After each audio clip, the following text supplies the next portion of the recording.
C7, Derechos Humanos. ¿Cómo está? Muy buenos días. Nuevamente es un placer saludarlo a través de la señal de C7 Jalisco. El día de hoy, C7 Derechos Humanos tiene para usted un tema interesante, un espacio que se ha construido ya desde hace algunos años para precisamente tener la información necesaria para que los funcionarios públicos pues sepan actuar en base a los derechos humanos, y no solamente los funcionarios, sino toda nuestra sociedad, incrementar esta cultura por los derechos.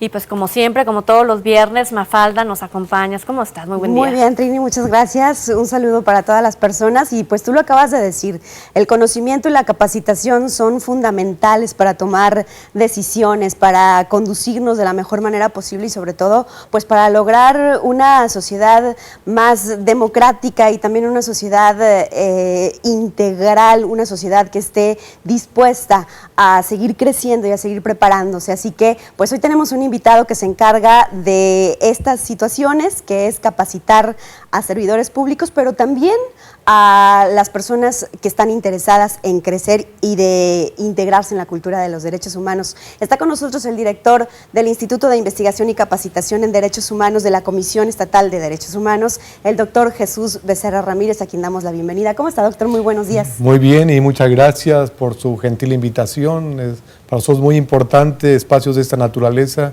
porque nuestra función es esa, la difusión y promoción de los derechos humanos. En verdad, muchas gracias por esta importante invitación para nosotros. Doctor, ¿por qué un instituto de investigación? ¿A qué se dedica este instituto y cuál es su principal tarea? Pues mire, yo creo que en una sociedad, ya lo apuntabas previamente, democrática y deliberativa, pues tenemos que promover un aspecto fundamental que es el pilar y el fundamento de un Estado, que es la limitación del poder y sobre todo el respeto a los derechos humanos. Los derechos humanos como límite al poder, los derechos humanos también lo que el Estado tiene que hacer, pero también concebido los derechos humanos la forma de acceder al poder. Entonces, es muy importante contar en una institución máxime que su función es esa. A veces pensábamos que la Comisión de Derechos Humanos, su función tiene que estar exclusivamente a atender actos de vulneración de derechos humanos, cuando un pilar fundamental también de esta institución es el aspecto preventivo. Es decir, en una sociedad no hay que esperar que el daño cause, sino hay que prevenirla. Entonces, un aspecto primordial y fundamental de la función que este instituto realiza es la promoción y los derechos humanos como medidas preventivas de sensibilización, de concientización, de la promoción de la cultura de respeto a los derechos humanos hacia la sociedad en su conjunto, no únicamente a los integrantes del poder político, sino también a la sociedad. Si los derechos humanos no únicamente vuelven límite al poder, sino también límites a las relaciones entre nosotros. Entonces, no hay que esperar que el daño está hecho, sino que tenemos que hacer actuaciones positivas, medidas correctivas para sensibilizar a la población de que si yo tengo derechos, o voy a explicar qué derechos tiene mi esfera jurídica, y esos derechos que yo tengo que respetarle al otro. Pero pareciera que en México, y tenemos la fama de que aquí no hay estudios de nada, o sea, no hay una estadística de cuánto, cómo, dónde, para qué, por qué, etcétera. Pareciera que vivimos en un vaivén de olas que nos llevan a donde sea en materia de derechos humanos, sin cualquier otra materia, ¿no? Sin embargo, cuando existe este tipo de instituciones, pueden ustedes ya ir descifrando cómo es el derecho de los humanos en la práctica, en la realidad, y de ahí modificar conductas, sí, acciones, etcétera, ¿no? ¿Qué pasa con nuestro país y nuestro Estado? Efectivamente, usted ha tocado un aspecto fundamental que tiene que ver con una cuestión cultural. A veces concebimos los derechos humanos como un mandato ético, como una cuestión moral, o hasta hemos escuchado comúnmente, ¿no? Es que derechos humanos son como llamadas a misa, una cosa así que el que quiere lo acepta, el que no, cuando los derechos humanos, y aquí voy a hacer un paréntesis porque es muy importante tocarlo para el tema que hoy nos ocupa. Hubo una reforma constitucional en el año 2011, yo creo que hablando de términos teóricos y jurídicos, no ha habido otra más importante de 1917 a la fecha que esta que pasó en el 2011. ¿Y por qué es importante para los derechos humanos? Porque los derechos humanos ya pasan al ámbito de lo jurídico, literal el término. porque a partir del 2011 la palabra derechos humanos como tal ya no es garantías individuales, sino se trae del campo de la moral y la ética, y en el año 2011 se establece en nuestra Constitución con un mandato vinculante e imperativo para todas las autoridades, pero también para proteger a toda persona. Entonces, se trae de este campo de la moral y se pone al campo de lo jurídico, pero con repercusiones ¿en dónde? En lo político, en lo social, en lo económico, es decir, irradia ya estos derechos humanos a todo el conjunto de actividades de la sociedad y no únicamente del gobierno. Entonces, los derechos humanos ya están en nuestra Constitución y nos obligan y mandatan a todos. Entonces, si nos obligan y mandatan a todos, pues indudablemente la Comisión tiene que asumir su papel. Claro, tiene una ley, ustedes que estudiar, adoptar y practicar. Entonces, tenemos que sensibilizar a la población y eso tenemos que hacer, estudiar, o sea, bajar desde los cuernos de la luna a la cuestión teórica, pero aterrizar en la realidad. Tenemos que decirle al ama de casa o al obrero o al profesionista, mira, tu esfera jurídica de los derechos es esto. O sea, aterrizarlo en la realidad, tenemos que hablar en un lenguaje coloquial, sencillo, para decirle al ama de casa, si vas a una oficina gubernamental, no te atienden, solicitas algo y no te da respuesta, pues es una violación al derecho humano. Vas a la escuela y te discriminan por tu niño porque a veces... es moreno, habla diferente. Sí, habla diferente, tiene una religión diferente, políticamente se identifica con otro grupo, tiene una discapacidad. Entonces, nada de eso se puede tolerar en una sociedad, como ya lo apuntaban, democrática y deliberativa, y entendiendo la democracia como democracia sustantiva, es decir, sí a la participación, pero respetando esto, los derechos humanos, y es lo que queremos hacer. Pues es tiempo de hacer una pausa, Mafalda, no sin antes invitar a las personas que nos están viendo y escuchando a que nos marquen 3030-5307. ¿Qué le gustaría a usted saber de los derechos humanos? ¿Sabe usted de derechos humanos? ¿Sabe cuáles son sus derechos? Son preguntas que se debería de comenzar ya a gestionar, a hacer, porque es importante que usted haga efectiva estas leyes. Hasta que llegue el momento, que esperemos no sea muy lejano, en el que ya sea parte de nuestra cultura, sea una forma de vida, vivir en los derechos humanos, ¿no? Ojalá que se pueda comunicar con nosotros para responder sus preguntas, y Trini, también los invitamos a que en caso de que usted crea que ha sido una víctima de una violación de derechos humanos, acuda a la comisión, a Pedro Moreno 1616, o bien llame al 3669-1100, donde le podrán brindar alguna orientación o recibirle su queja. Regresamos entonces, Trini, después de la pausa. Así es.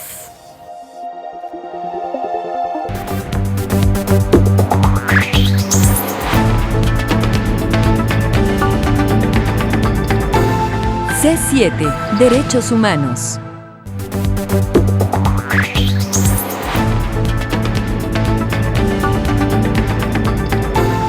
C7, Derechos Humanos.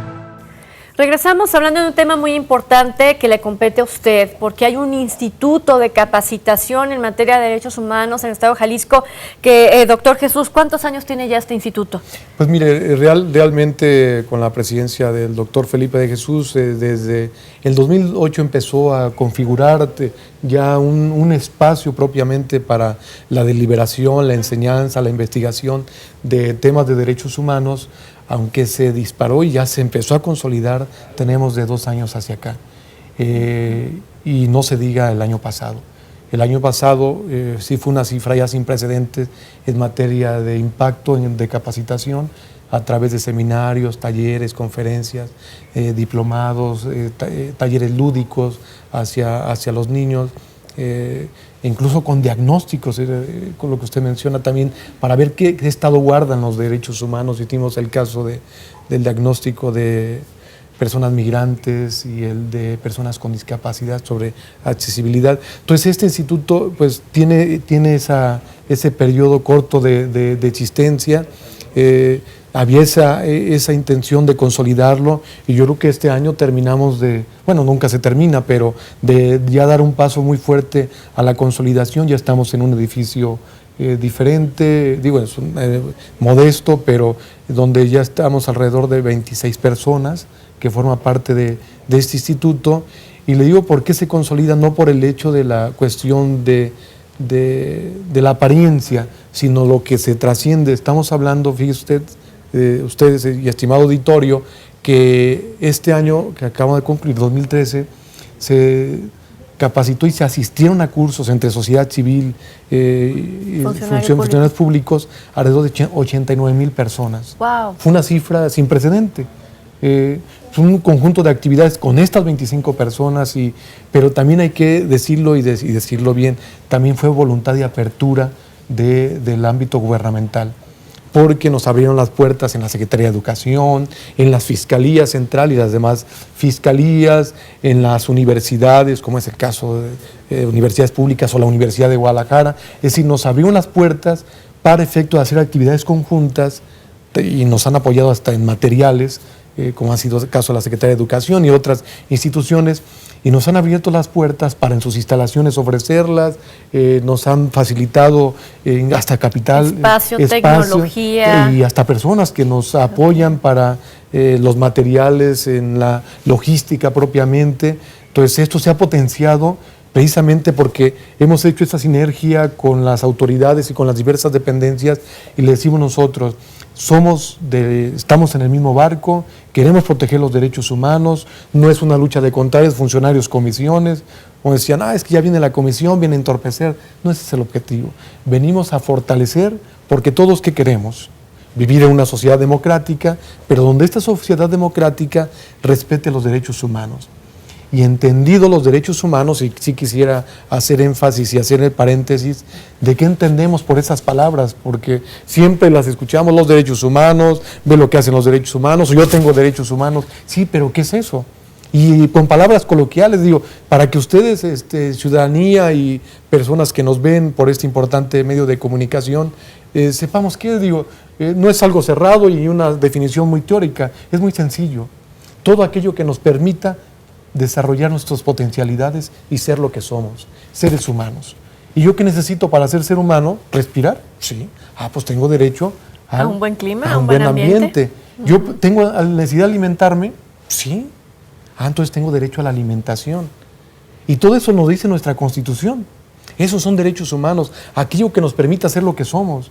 Si yo necesito educarme, pues tengo derecho a la educación, porque es una necesidad personal de desarrollar mi intelecto. Por ejemplo, en el tema de migrantes, que tienen un estudio muy completo, ¿qué determinó para el instituto y para toda la ciudadanía que queremos saber de esto? ¿Qué determina este estudio después de los años? Mire, incluso nuestra Constitución dice que toda persona tiene los derechos humanos de esta Constitución y de tratados. No dice mexicano, no dice ciudadano, es un término genérico. Entonces nosotros, al ver esta nueva configuración jurídica, dijimos, los extranjeros pues también son personas. Claro. Y nuestro ordenamiento nacional dice que tienen todos los derechos. Entonces vamos haciendo un diagnóstico, y lo hicimos en términos de 5 meses, poquito más, decir, a ver, ¿cómo está la situación de los migrantes en nuestro estado? ¿Se les molesta? ¿Se les respeta sus derechos? ¿Se les ayuda? ¿Hay solidaridad hacia ellos? ¿O qué está pasando? Y nos encontramos con hallazgos muy interesantes, Hallazgos muy interesantes porque vemos que la sociedad civil, hay muchos que se solidarizan, hay otros que lo satanizan, o sea, también hay que decirlo con toda claridad, pero también hay aquellas conductas que replican a los migrantes que no son migrantes también. Autoridades que le respetan sus derechos, otros que abusan de su condición de vulnerabilidad, porque fíjense ustedes, es muy importante ver esta situación de la vulnerabilidad, porque hay muchas cosas que condicionan una vulnerabilidad, es decir, la condición económica, la condición cultural, la condición de salud, la condición de extranjero. ¿Y qué vulnerabilidades se da, por ejemplo, con los migrantes? Puede ser que sea mujer. De entrada... La pastilla esta contra el mexicano, que es la pastilla que tenían que tomar las centroamericanas, porque al momento en pasar la frontera por nuestro país, México, sabían que iban a ser violadas. Entonces, como tenían que llegar a Estados Unidos, tenían que tomar esta pastilla del día después o el anticonceptivo para poder realizar su viaje sin un embarazo. Entonces, de entrada, ya hay una vulnerabilidad por la condición de ser mujer, por lo que tiene que atravesar, y ya su mentalidad dice, pues ni modo, ya es algo como muy natural cuando es imperdonable una conducta de esa naturaleza. Además de ser mujer, es migrante, es decir, no conoce las leyes del país, no conoce el lugar. Y además puede ser en una condición económica muy precaria. Entonces ya llevamos 3 vulnerabilidades, además de ser mujer, de ser migrante, de estar, y se entiende una condición económica precaria porque lo que quiere es un mejor nivel de vida. No vienen a pasar por nuestro país de paseo o a delinquir, van porque quieren. Y las entrevistas que arrojó este cuestionario que hicimos y estas entrevistas, pues era eso. Ellos quieren el sueño americano, el vivir bien, si no, no dejan su familia atrás, ni su cultura, ni su lugar de origen. Lo dejan porque les duele, pero lo que ponderan es eso, o me quedo acá o me muero de hambre, no puedo estudiar, no puedo tener mis hijos, hacer toda su condición, entonces salen. Entonces hay estas, es mujer, es pobre, migrante, no conoce la realidad de nuestro país. Ahora, viajar en un auto maravilloso, pues no pasaría nada, ¿no? Ahí me dejan la frontera, paso, tengo pasaporte, pero la misma ilegalidad te hace vulnerable. Y eso es justamente otra de los aspectos, ¿no, doctor? Que ellos no saben a quién acudir, por ejemplo, en el caso de las mujeres que son víctimas de violaciones, de abusos sexuales, porque pues ellos ya se sienten ilegales en un territorio que no es su patria. ¿Cómo hacer ahí? ¿Cómo integrarlos? ¿Cómo informarles que pueden acudir, que tienen derecho de acudir a las autoridades? Fíjense, realmente toca un tema muy importantísimo, es la no cultura de la denuncia. Y ellos, dice, yo no voy a la autoridad porque el reflejo de autoridad es temor y es posible adición a la subvulneración que ya vienen dando. Entonces, yo me interesa ya, no voy a perder tiempo en ir a una institución, yo voy de paso y a lo mejor no se me ayuda, porque eso también se reflejaba en la encuesta. Realmente en Jalisco no arrojó datos duros sobre que aquí se les molestaba tanto. Eso también hay que matizar y aclararlo. Realmente las vulneraciones las vienen arrastrando desde el sur del país, pero efectivamente no hay una cultura de la denuncia. ¿Y cuál es nuestra función? Nuestra función es distribuirles material, darles directorios donde acudir. Les dimos una cartita sobre sus derechos, pero también una cartita con directorio telefónico de instituciones donde pueden acudir, es decir, tanto a las áreas del ámbito social para su situación de vulnerabilidad, pero también a las de procuración de justicia y también a las denuncias, como por ejemplo, como es en este caso, comisiones de derechos humanos, o también los datos donde puedan acudir ante situaciones de salud.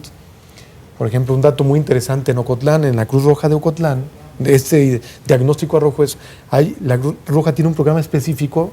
Además, geográficamente se les facilita porque la Cruz Roja de Ocotlán está a un lado de las vías. Okay. Entonces ahí les revisan, les hacen todo un estudio médico. ¿Y la Cruz Roja se portó bien? Bien, en el caso de Ocotlán, porque para agrado de nosotros tiene un área específica y además porque está al lado de las vías del tren natural y las atienden y les dan una tarjetita para que además lleguen a revisión en el norte del país, en el siguiente puesto, y les dan los datos. Entonces, no todo está mal, o sea, también hay datos de la sociedad civil, alentadores, sí, como es el caso también de la Cruz Roja, y hay que decirlo con toda honestidad, que están haciendo un trabajo y que acaba de comenzar la campaña, sí, hay que aportar, hay que hacer el anuncio, sí, hay que aportar con la Cruz Roja, ¿no? Vamos a hacer una breve pausa, Mafalda, ¿qué te parece? Regresamos con el tema de la niñez, porque también hay un programa muy interesante, Trini, que seguramente a las personas que nos sintonizan les puede llamar la atención para empujar a nuestros niños desde chiquitos que estén involucrados con esta cultura de derechos humanos. Así es, la pausa y regresamos.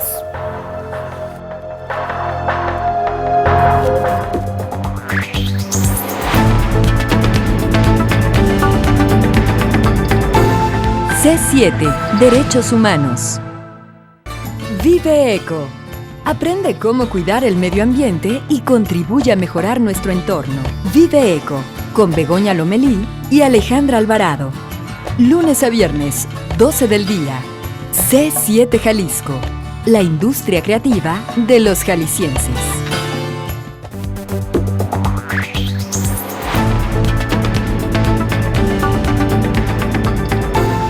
C7, Derechos Humanos. Bueno, decíamos que antes de la pausa tocaríamos el tema de los niños, que es, y los conocemos como los grupos vulnerables, simplemente por ser niño, simplemente por ser mujer, ya se es vulnerable, por tener una discapacidad o por ser de la tercera edad. Entonces, el instituto ha hecho una investigación buena acerca de este sector, ¿no? Sobre todo un programa que el año pasado trabajaron y que ha dado muchos resultados y que seguramente pues en lo futuro, próximamente, pues estará incorporando cada vez más escuelas. Suma por la Paz, doctor, ¿de qué se trató este programa y cuáles son los resultados que ustedes obtuvieron de él? Mire, este es un programa que se diseñó conjuntamente con la Secretaría de Educación Pública, con la Comisión Nacional de Derechos Humanos, y pues a la cual aportamos nuestra parte y que ha dado excelentes resultados porque la dividimos en 3 etapas. Vamos con los niños desde secundaria, primaria y jardín de niños o kinder. Entonces abarcamos toda una escuela, hasta que no se termina esa escuela nos pasamos a otra. Empezamos este programa en septiembre del año pasado, lo diseñamos en agosto, lo empezamos a operar en septiembre con resultados muy alentadores, porque hicimos diagnósticos de los avances y cosas muy interesantes. Este programa, ¿en qué consiste? Su nombre lo dice todo, Suma por la Paz. Es decir, la utilización no violenta, el uso no violenta de la fuerza, la solución pacífica de los conflictos, sensibilizar al niño que tiene derechos, pero no únicamente va destinado a los niños, sino a los profesores y a los padres. Entonces llegamos a una escuela y vamos con los niños, con los padres y con los docentes. Y consiste en 3 etapas. La primera etapa es sensibilizarlos de los derechos que tienen los niños, principalmente aquellos de la Convención de Derechos del Niño. Es decir, todo ese universo de derechos que se le tiene que proteger, como ya atinadamente lo decía, de proteger ese grupo que vive en condición de vulnerabilidad. Entonces, ¿qué derechos tiene? El derecho al nombre, al ser escuchado, a la protección de la salud, a la educación, a la alimentación, a todo ese universo de derechos que un niño debe de tener. Y me refiero a niñas y niños, ¿no? Para no discriminar, y el término no sea el correcto, niñas y niños. Y la capacitación a los padres también es relevante, porque de nada sirve que nuestros niños estén sumamente capacitados si llegan a casa y el ejemplo es otro, ¿no? Sí, yo creo que esto va a repercutir favorablemente en la sociedad, porque tomamos esa determinación de hacer ese programa. Dice, es una cuestión cultural. Ya al inicio no se decía que esto tiene repercusiones en todos los ámbitos. Entonces, dicen que el buen juez por su casa empieza. Entonces, desde la casa, desde la escuela y desde nosotros. O sea, toda la sociedad en conjunto. Y la primera etapa consiste en eso, decirle, estos son los derechos que tú como niño tienes. Y como tú sabes ya qué derechos tienes, tienes que aprender a respetar el derecho del otro niño. Y tú, padre, sabes también los derechos que tienen los niños, entonces en consecuencia tú lo que tienes que hacer en la casa y en tu ámbito social. Pero mira tú también, profesor, todo lo que tienes que hacer. Entonces le decimos a los profesores, mira, esto es con ánimo de preparar y que no incurras en omisiones. ¿Y algunos se sentirían ofendidos? Y indudablemente al inicio porque lo veían como invadidos, como que trastocabas, fiscalizabas, los señalabas, decir, no, aquí no es una lucha de contrarios, sino es que decir, ¿cómo tú? Porque los derechos humanos no únicamente se violan por acciones, sino también por omisiones. Ves un niño que tiene una situación psicológica grave y no lo atiendes, pues ya es violación a derechos humanos porque no hiciste lo que tenías que hacer, por lo tanto hay una omisión. Le decimos al profesor, mira, esto es para ayudarte y que no incurras en irresponsabilidades o por omisiones en violación a los derechos humanos. Si ves un abuso, si otro profesor abusa o de un niño o de cómo aprender tú también, profesor, a defenderte, porque también te pueden señalar y a lo mejor es un señalamiento, es como un chisme nada más. También es cómo ayudar a defenderte cuando hay una situación que no es de acuerdo. Entonces, digo, no es una lucha de contrarios, tenemos que aprender qué derechos tiene el niño. El niño también tiene que saber, claro, no le vamos a decir teóricamente, sino con juegos lúdicos que él tiene que hacer. Y le hacemos, por ejemplo, un semáforo. Te digo, es un ejemplo de lo que hacemos en esta primera etapa. Le decimos, a ver, dibuja verde si es lo que tienes que hacer. O esta parte, allí le ponemos una imagen donde tiene que cuidarse, cuidar su cuerpo y hacer todo. Ahí tiene que poner que eso no debe ser el semáforo en rojo. Y lo que sí tiene que hacer, ser responsable, estar atento, pone en verde. Entonces, son detalles tan simples como esos y para enseñarles le llamamos nosotros incorporación temprana en la defensa, promoción de los derechos humanos. ¿Cuántos niños llevan ya capacitados? A enero llevábamos 34,000 niños en 107 escuelas. Y esas 107 escuelas que faltan, un universo amplísimo. Porque son 2 millones, ¿no? Sí, hablando de todo Jalisco, sí. pues. Entonces, vean el universo tan pequeño, pero se escucha la cifra fuerte, pero no lo es.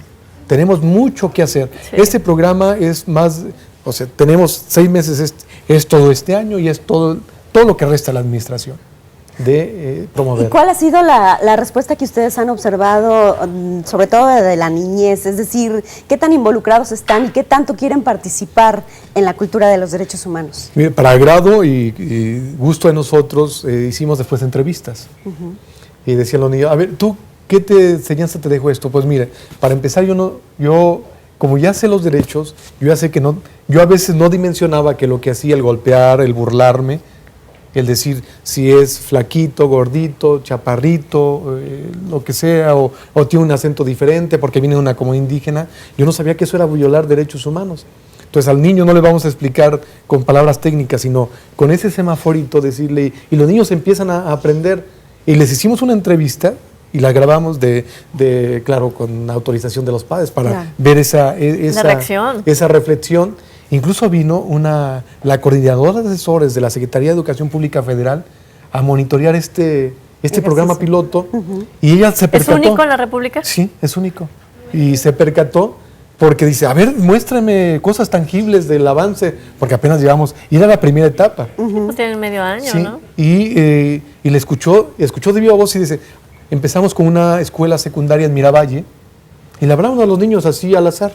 A ver, de los que ya tomaron el curso, tráete 5 niños. Y así, al azar, ese día. Dicen, a ver, ¿qué enseñanza te dejó el curso? Y pues precisamente eso, de que tienen que no golpear al otro por las diferencias que tengan, no burlarse, ser tolerantes, que tienen derecho a recibir educación, a cuidados, a la salud, cosas tan elementales y tan simples como esa. Y es la primera etapa. La segunda etapa tiene que ver con cuestiones de medio ambiente. Y les creamos, hicimos todo un diseño, es un teatro guiñol, donde ponemos marionetas y ponemos la tierra en una marioneta y la tierra habla. Okay. Y uno de mis compañeros tiene un vocerrón que casi es tenor, él fue el que hizo la voz del planeta. Y luego los niños que tienen que aprender a cuidar ese planeta, y ponemos los niños y ponemos la basura, y que habla, es un diálogo para decirles el derecho al medio ambiente y cómo todos tenemos que proteger, pero también tenemos derecho a que no lo protejan. El día de ayer el gobierno del estado lanzó el programa La Primera Generación de Guardianes del Agua. Creo que ahí el gobierno del estado fue asertivo en enviar un mensaje a todos los pequeñitos y darles este nombramiento de Guardianes del Agua, donde aparte se crece una responsabilidad del gobierno y con todas las instancias como es el organismo del agua, el SEA, para precisamente cuidar esto. En caso de que se llegue a fallar o llegue a caducar estos programas, entonces sabremos que estamos fallando en la forma del ejercicio público del cuidado de nuestro medio ambiente. Entonces creo que paralelamente a las acciones del instituto hay otras muy rescatables, ¿no? Sí, en esto pues necesitamos el concurso. Ya lo decía usted al inicio, ¿cuántos niños hay en nuestro estado? Llevamos en 6 meses 34,000. En este año queremos llegar a la cifra cerca de 80,000 niños en este año, o sea, cifras reales, pero necesitamos el concurso de esto. Esto también tiene la idea de que sean reproductores. Les damos también una credencial que se llama Niños Promotores. Okay. Les damos una credencial con su foto y todo lo demás, donde dice Niño Promotor de Derechos Humanos. Y para que asuman y son detalles tan simples. Incluidos también, ¿no?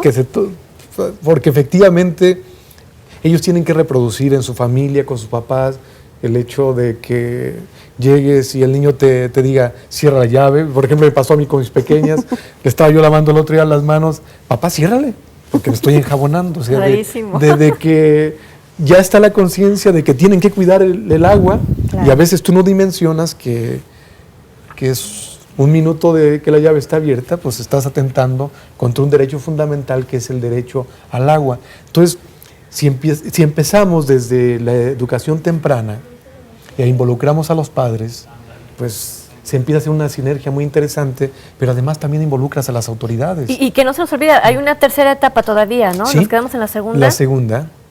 ¿Qué pasa con las escuelas privadas, doctora? ¿Hay posibilidad de que ellos se acercan al instituto y ustedes brinden esa misma capacitación? Sin lugar a dudas, porque sería discriminación de nuestra parte. Igual, tanto escuela pública como escuela privada, y lo hemos hecho. Hemos hecho actividades fuertes también en la escuela privada. Incluso tenemos indicadores también interesantes de escuelas privadas que nos han pedido este tipo de cursos. La tercera etapa es muy interesante, muy interesante.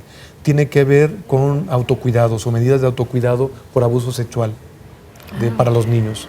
De detectar cuando un niño es abusado.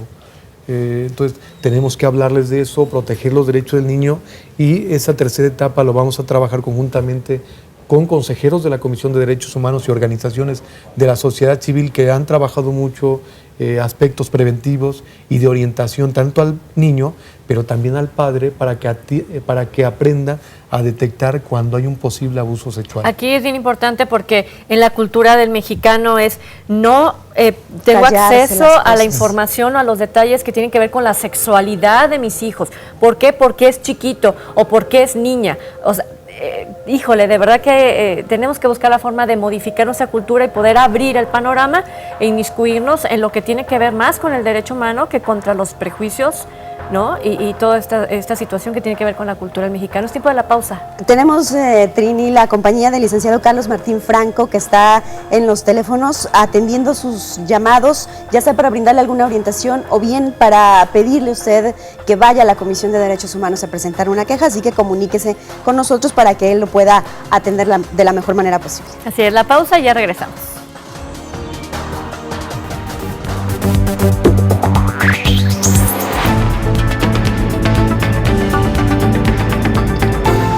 C7, Derechos Humanos.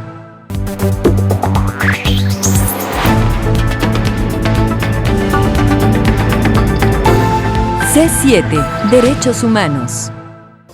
Ya estamos de regreso, 3030-5307.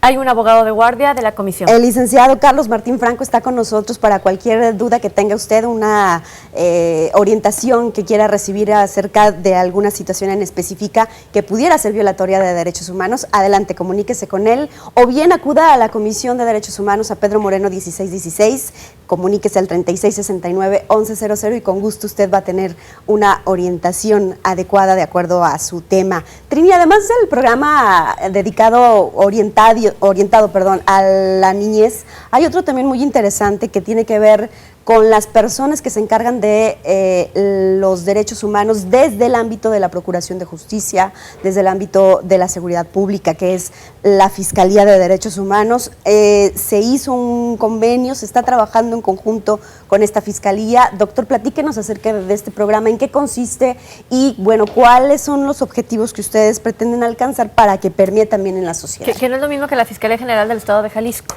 Pertenece a, sí, ¿verdad? Sí, está la Fiscalía General, la Fiscalía Central, la Fiscalía de Derechos Humanos, la Fiscalía de Reinserción Social, a todos ellos. Entonces, este convenio abarca a todo ese universo de dependencias que con la adecuación en la administración pública en Jalisco se realizó, que todo impacta, ¿no? Tiene que ver con temas de seguridad pública o la reinserción social, aspectos de prevención en el ámbito de la seguridad pública, y hicimos un convenio para efecto de sumar esfuerzos para sensibilizar a los integrantes de dichas corporaciones sobre el ámbito de actuación que ellos tienen para no infringir los derechos humanos.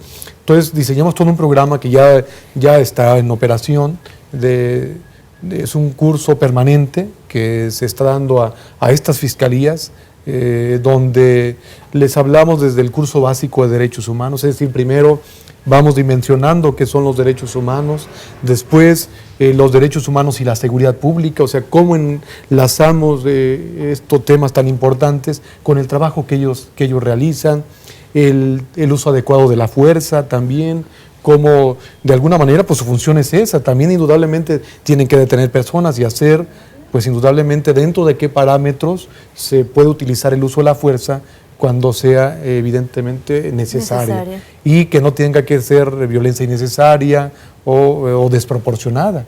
Entonces, abarcan estos cursos también el tema de lo que mencionaba al inicio, la reforma constitucional en derechos humanos, qué significa para el operador jurídico o para el funcionario esta reforma de lo que estamos hablando, a qué le obliga, a qué le mandata, qué le incentiva a realizar a ellos.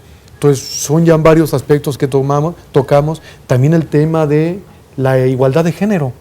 Es decir, a ver, en tus corporaciones también hay equidad entre igualdad entre mujeres y hombres. ¿Qué estás haciendo con eso? Tema de discriminación también, porque ellos atienden a grupos vulnerables y tienen que saber protocolos de actuación cuando estés ante un niño, ante un migrante, ante una mujer en situación de vulnerabilidad. Es decir, se tiene que decirle también ese conjunto de medidas o acciones positivas que tienes que hacer este ámbito de la procuración de justicias, ahora llamadas fiscalías en nuestro estado, y les estamos dando desde funcionarios, operativos, hasta el que atiende la ventanilla. Incluso en el interior del estado. Sí, indudablemente. Lo que estamos hablando aquí es para todo el estado de Jalisco. O sea, tanto lo de las escuelas que hemos empezado en zonas de alto riesgo, pero también lo hemos hecho en el interior del estado. En el caso de las fiscalías, es zona metropolitana e interior del estado. Igual es algo parecido se les da a las direcciones de seguridad pública que dependen de los ayuntamientos, y es en todo el estado, desde la región norte, allá en Mezquitic, Colotlán, a la región del sur, costa, a la región centro, es decir, las regiones económicas de nuestro estado, hasta allá vamos a dar este curso. O sea, somos una comisión de Jalisco, no zona metropolitana. Entonces, la idea es irradiar a todo el estado de Jalisco y máxime, donde hay zonas de mayor desconocimiento, vulnerabilidad en temas de derechos humanos, que en ocasiones no generalizamos, pero hay en ocasiones lugares que hay que incidir un poco más. Hay todavía por ahí alguien que no entiende que ya estamos en otra era. Sí. ¿Cuáles son, vamos a decirlo, por qué no, las regiones, los municipios que más cuesta llevar esta educación? No, pues indudablemente es una cuestión también a veces lógica, los de más alejados, donde hay situaciones económicas precarias, donde también a veces el policía nos ha tocado ver que ni ropa adecuada trae, ni zapatos, sus armas son en ocasiones hasta rústicas. Entonces, indudablemente es obvio dónde se viven estas situaciones, pero tampoco es excluyente. A veces hasta en donde está más tecnificado y mejores cosas, también se dan detallitos, ¿no? Claro. Y reflejo de ello están las recomendaciones que están en la página de nuestra comisión. O sea, tampoco digo que ahí está los puntos rojos, ¿no? Hay situaciones se dan, pero también hay que reconocer que si hay voluntad, y eso también públicamente hay que reconocerlo desde el ámbito del político. Por ejemplo, las fiscalías, ellos ya nos ven como aliados. Claro. Y nos están pidiendo, esta iniciativa surgió también de necesidad de ellos. Porque ojo, también ahorita con esto de cuando hay un abuso por parte de las autoridades van para afuera, ¿no? Como en este caso que se ha dado mucho, las personas, funcionarios públicos que andan por la calle en su auto tomados y que ya más de uno ha salido del cargo precisamente por no acatar las órdenes, no acatar las leyes. Ese funcionario público es el primero que tiene que acatar. Es casi tiempo de irnos despidiendo de este programa que en lo personal se me ha hecho muy interesante porque vemos cómo la Comisión Estatal de Derechos Humanos tiene un punto más de acceso a la población, o sea, no es solamente una oficina al margen de nuestros intereses. ¿Cómo se puede usted ir inmiscuyendo en los derechos humanos en la materia? Por ejemplo, Jorge Nájera Alegría de San José del Castillo. Tiene un dedo lastimado y no tengo seguro y le he pedido al patrón que me lleve a la Cruz Verde y solo me da largas y no me han revisado y está trabajando. Ojo, aquí parece que es una relación entre particulares. Sí, aparentemente es una relación entre particulares, pero sí hay una vulneración de derecho humano que es la salud. Para empezar, hay una omisión del patrón. Así es. Muy grave que atenta contra el ámbito laboral y las leyes de la seguridad social. Y pues yo creo que el patrón, para bien tanto de su trabajador como de él, tiene que acudir a las instituciones porque está incurriendo en graves omisiones. Una, al no tener registrado y dado de alta al trabajador implica responsabilidad. Independientemente, todo aquello laboral que se le pueda venir, pero también en materia de seguridad social. Hay una enorme omisión. Yo creo que debería atenderse y a esta persona, e incluso a acudir a las dependencias de salud pública del ámbito estatal para ser atendido, porque esa es una omisión muy, muy grave, muy grave. Y por supuesto la entidad pública, a lo que usted va a ir de salud, puede ser al IMSS, al ISSSTE, dependiendo de donde usted, o a la Cruz Verde, aunque no le den permiso, va, se atiende y con un justificante médico y diciendo que usted no pudo ir a trabajar porque se tuvo que ir a haber atendido. Si el patrón lo llegara a despedir, entonces va a conciliación de arbitraje. Si conciliación de arbitraje no le atiende, entonces ahí sí la Comisión Estatal de Derechos Humanos entra para poder arreglar su problema. No está usted desprotegido, que para eso sirve la información del instituto, a eso iba, ¿no? Para que usted sepa que no está desprotegido y que usted con toda la ley en la mano puede actuar a favor de usted y los suyos. Ya lo hemos dicho, Trini, se trata de dar herramientas a las personas que están con nosotros cada 8 días para que ellos sepan qué hacer en caso de que se les presente una situación que pudiera ser violatoria de derechos humanos, que tengan todas las herramientas a su alcance y en caso de haber agotado todas ellas, pues entonces sí acudir a la Comisión de Derechos Humanos, que le recuerdo está en Pedro Moreno 1616 en la Colonia Americana, y el número telefónico para que se comunique es 3669-1100. Doctor, muchísimas gracias por habernos acompañado en esta ocasión. Ojalá que tengamos otra oportunidad de platicar con usted para que nos vaya contando sobre los resultados de estos programas que ya está emprendiendo el Instituto de Capacitación. ¿Hay algo que tenga que concluir? Pues únicamente agradecerles este espacio tan importante. Yo les decía al inicio que esto es, en la plática previa, es oro molido porque nos permite precisamente llegar hasta los hogares, a las diversas dependencias, de que hay esta área donde pueden acudir y ya están los teléfonos señalados y bien sea del ámbito privado, el ámbito público, podemos ir a ofrecer esos cursos de sensibilización. En el caso, creo que quedó un poco volando el dato para las escuelas públicas, privadas, que se quieran acercar, ¿a dónde pueden comunicarse o cuál es la vía para acercarse a la comisión, al instituto? Al instituto directamente, incluso ya tenemos el diseño en la página web del instituto, viene hasta el formato de solicitud. Nos la pueden mandar hasta por correo electrónico, no hay necesidad de que nos la lleven físicamente. Con eso nosotros la recibimos. Lo que sí les encargamos mucho, que siempre nos dejen el teléfono de contacto. Para nosotros agendar el día y la hora que tenemos nosotros disponible. O sea, incluso la agenda ya está disponible en la página de la comisión, la agenda del instituto, donde ellos se percatan el conjunto de actividades que día a día ya tenemos. Esto acabamos ya de organizar y subir en la página. Entonces, ahí vienen todos los cursos que nosotros impartimos, es todo un catálogo amplio. Muy bien. Y al final viene el teléfono y viene el formato con el que nos pueden enviar la solicitud electrónica. No es necesario que acudan, estamos en Reforma y R. Plasencia, el domicilio del instituto, justo en la esquina, pero pueden ingresar a la página web de la Comisión de Derechos Humanos, donde dice ICAT, Instituto de Investigación y Capacitación en Derechos Humanos. Y ahí está viene el catálogo, no está limitado únicamente a esto que hablamos aquí, ahí viene todo el universo de cursos que nosotros impartimos y con todo gusto estamos a sus órdenes y pueden acudir. Igualmente estamos a sus órdenes todos los viernes en punto a las 11 de la mañana. Doctor Jesús Becerra Ramírez, muchísimas gracias por habernos acompañado en este día. Que tenga un excelente fin de semana. Gracias. Y lo mismo te deseamos para ti, Mafalda. Muchísimas gracias. Igualmente, Trini, nos vemos la próxima semana. Sin duda, esperándote con temas que siempre son muy interesantes. Mafalda, muchísimas gracias a usted por habernos atendido. Recuerde que tiene una cita con C7 Derechos Humanos próximo viernes en punto de las 11. Gracias.